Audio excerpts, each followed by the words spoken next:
Recently, I asked our students what type of task they received in recent exams in their academic writing task 1, and the most frequent answer was a bar chart, like this one, a lot of data.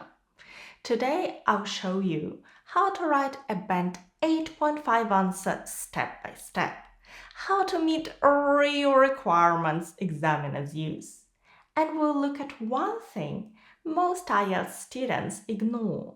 But if you start using it in your writing, your task 1 answers will immediately get stronger. First, let's read the task.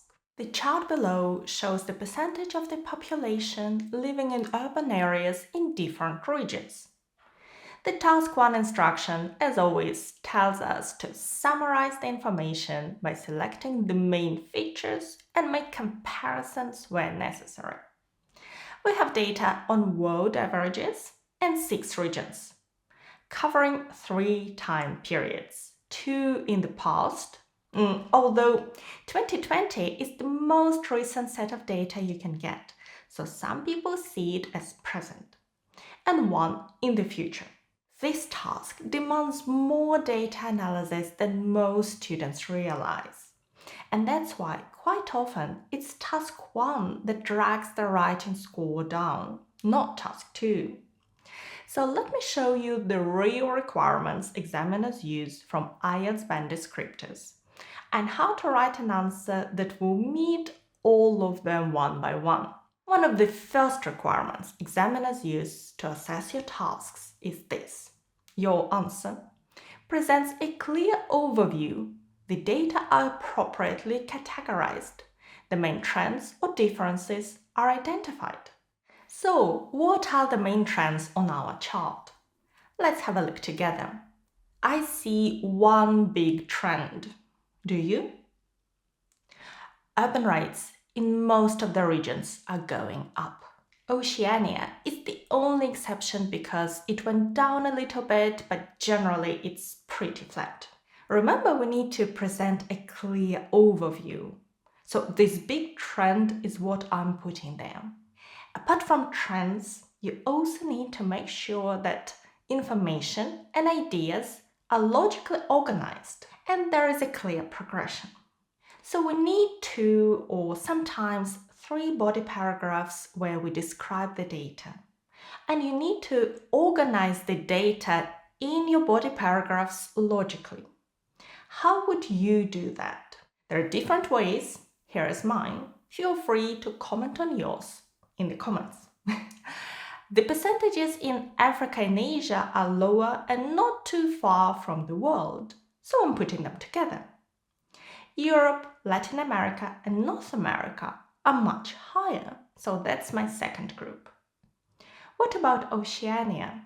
Well, for me, it's a group of its own because it's very different from the rest.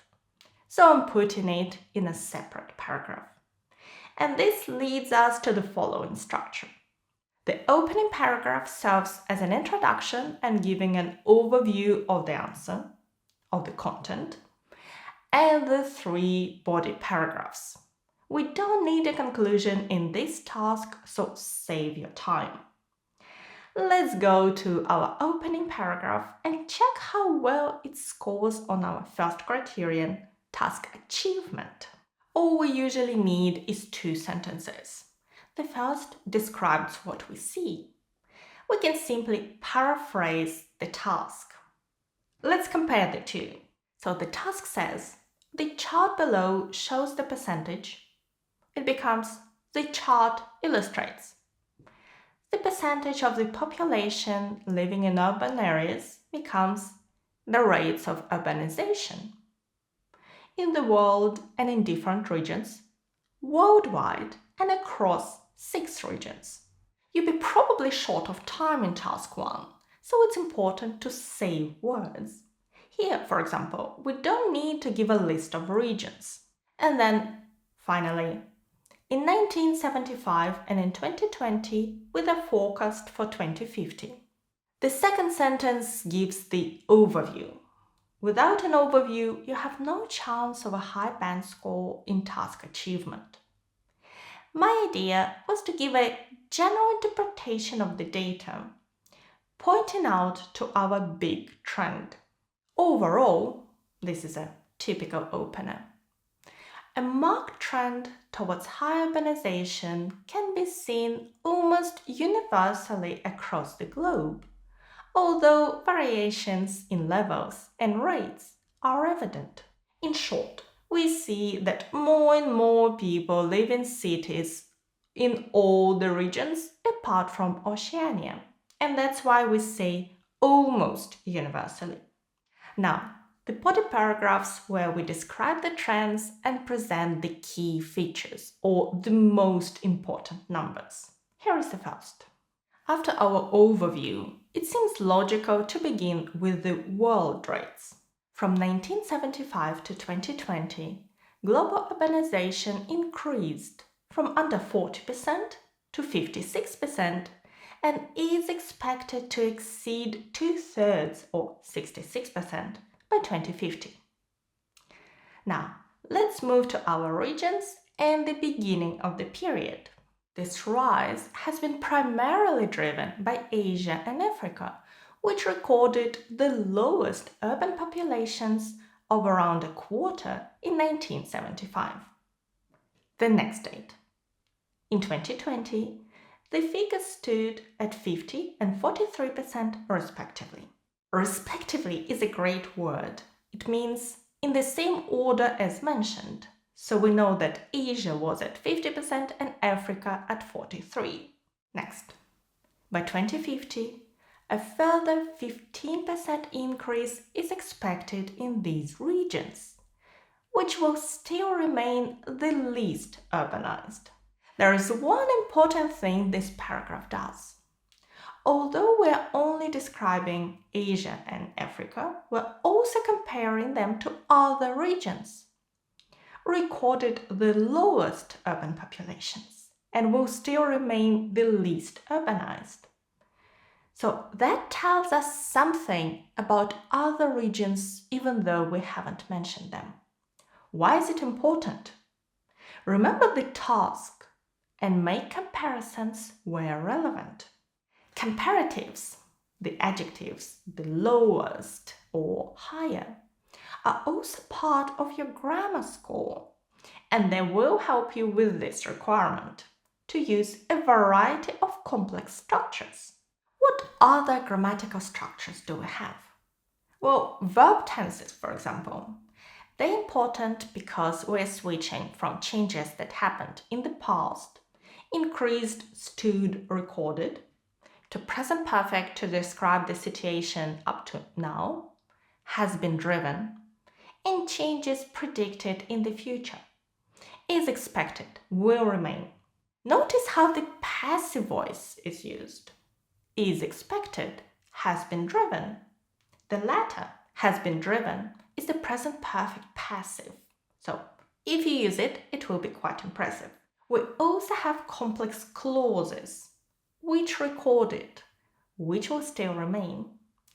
The examiner will notice these grammar points and also check the number of mistakes. We have 0, but for a band 7, you need to show that error-free sentences are frequent, although a few errors in grammar may persist. So you can make some mistakes and still get a 7. The former examiner on our team gave this paragraph an 8. I know I'm mentioning all the requirements very briefly, but I have detailed lessons showing how to select the key features on the first place, how to find trends, write an overview, and so on for each type of task. And you can find all this in my courses. They can help you prepare for your exam much more quickly and achieve a higher score. I'll link them below if you're interested, but for us, it's time to move on to our second body paragraph, describing the next 3 regions. And let's talk about the one thing that can immediately improve your writing. Not just one requirement, your whole Task 1 score. The problem with most Task 1 answers is that they simply report all the numbers. This is repetitive and not impressive at all as far as examiners are concerned. The golden formula for task 1 is this. I call it describe and support. It works for whole paragraphs and individual sentences. In terms of paragraphs, each body paragraph should have a logical sequence. An opening sentence that gives us the general idea, followed by one or more sentences that provide details. Here is our general idea where I describe. In contrast, North America, Europe, and Latin America demonstrated some of the highest urbanization rates and continue to grow, albeit slowly. We're explaining the data before giving the numbers. Now, support with some key features.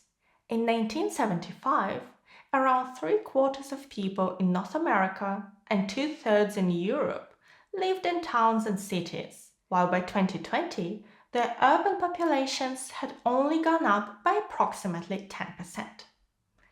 And some more about the future. Similar increases are forecast for 2050, which means that North America will remain the most urbanized region. A little comparison, just below 90%. Now, let me show you the same describe support approach within one sentence. Describe. Latin America experienced accelerated growth. Again, we're saying what the data means. Now support the numbers. From just over 60% in 1975 to just over 80% in 2020, overtaking Europe, and will reach around 87% by 2050. If you describe what the data means and support it with some numbers, you'll get a higher task achievement score. But it will also help you make your writing more logical or cohesive, and naturally encourage you to use more varied vocabulary and grammar. This is so important. Speaking about vocabulary, have a look at this requirement. We need to show flexibility. In other words, combine words together in a number of ways and use synonyms. Use words precisely, and to show we know some less common words in idiomatic expressions. Less common words are not some big, rare words. Let's have a look at some less common words in this paragraph. Notice the verb demonstrate instead of the more common show, or the verb forecast as an alternative to expected or predicted. Overtake means to become the highest. Notice too that growth was accelerated. Perhaps the least common word here is albeit, which means although, and it's usually used to add a short phrase or a word, like here, albeit slowly. We always need to mix the ways we use percentages. We see a bit of variation here. For example, 3/4 and 2/3 instead of 75% and 66%. Also, in task 1, we can give and should give approximations. So it's around 3/4, approximately 10%, just below 90%, just over 60%, and around 87%. One other thing to be careful of when we are writing about numbers in any form is to get them right. The examiner will notice any mistakes and can reduce your score in task achievement as a result. And now we come to that rare case when we have the third body paragraph. But first, let's have a look at this requirement. We need to use a range of cohesive devices, linking words such as however or in addition, also pronouns they, it, and substitution, synonyms or something like this region, this trend. Okay, let's read the paragraph. Oceania, however, shows minimal variation, with the urbanization rate slightly declining by 2020 and expected to rise modestly by 2050, maintaining an average of around 70%. Speaking about cohesive devices, in this paragraph we see, however, to contrast the information here with the previous two. And that's not unlike the body paragraph 2 that begins with in contrast. Overall, you should use a variety of formal linkers in your answer. Finally, here is our task 1 answer, 238 words. With such a complex set of data, it would be hard to make it shorter. But for most other tasks and most students, I'd aim for about 200 words. And you can download the sample answer below. And if this lesson seemed tough, I'd recommend learning more about different part of the report, how to write an overview or how to make comparisons, how to select the key features and so on. And right now you can watch this in-depth lesson on how to write a perfect introduction. This is a free preview of our courses, and the courses themselves are linked in the description. And don't forget to use the formula, describe and support in your answers. Bye!